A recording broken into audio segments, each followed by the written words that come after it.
मेरो मनमा लागेको प्रश्न म सम्पूर्ण नेपाली भयो, राजनीतिक दलका नेताहरू भयो, विशिष्ट व्यक्ति र अहिले पत्रकारहरूसित तिमीहरूसित म एउटा क्वेसन सोध्न चाहन्छु कि तिमीहरूले त अब देशलाई कस्तो भन्छौ भने देशलाई अब कुनै पनि परिवर्तन युवाहरूले खोज्यो भने त्यो परिवर्तन चाहिँ विदेशीका एजेन्टले र विदेशीका रोहरूले चाहिँ स्थापना गरिदिएको चाहिँ परिवर्तन रहेछ भनेर स्थापना गर्न खोज्यो। यो चाहिँ गलत छ कि साथी हो।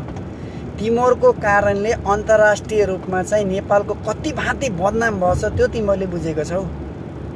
तिमीहरूको एजेन्टको नाम दिएर चाहिँ अन्तर्राष्ट्रिय रूपमा नेपालीहरूको इज्जत कहाँ पुर्यायो भन्ने कुरा तिमीलाई याद छ के?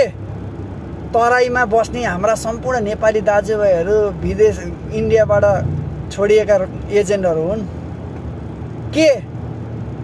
हिमाली क्षेत्रमा बस्ने हाम्रा सम्पूर्ण नेपाली दाजुभाइहरू तिब्बत र चीनबाट छोडिएका एजेन्टहरू हुन् के?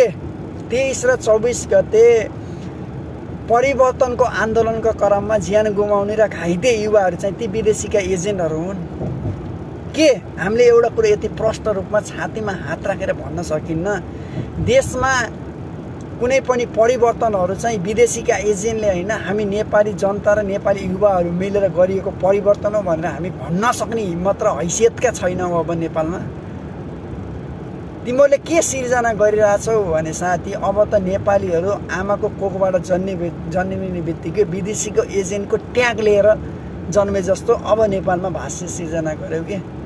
अब अर्को सिर्जना के गर्दैछौ भने विदेशमा जाने युवा युवती सम्पूर्ण चाहिँ विदेशीका एजेन्टको ट्याग लिएर अब नेपालको एयरपोर्टमा उत्रिन्छन् भन्ने तिमीले यो भाष्य सिर्जना गरेको। तिमीहरूले त सबभन्दा ठुलो कुरा के गरेका छौ भने नेपाललाई चाहिँ बदनाम गर्ने विश्व समुदायप्रति के। यति कुरा याद गर कि त्यही विश्व समुदायले नाकाबन्दी गरिदिएको खण्डमा 1 महिनासम्म नेपाल चाहिँ स्ट्रगल गर्न सक्दैन कि। नेपाल चाहिँ भोकमरी र औषधि नपाएर मृत्यु अवस्थामा पुग्छ कि नेपाल चाहिँ। यति कुरा याद गर कि एनजिओ र आइएनजिओको ट्रस्टबाट चल्ने चाहिँ तिमीहरू हौ के।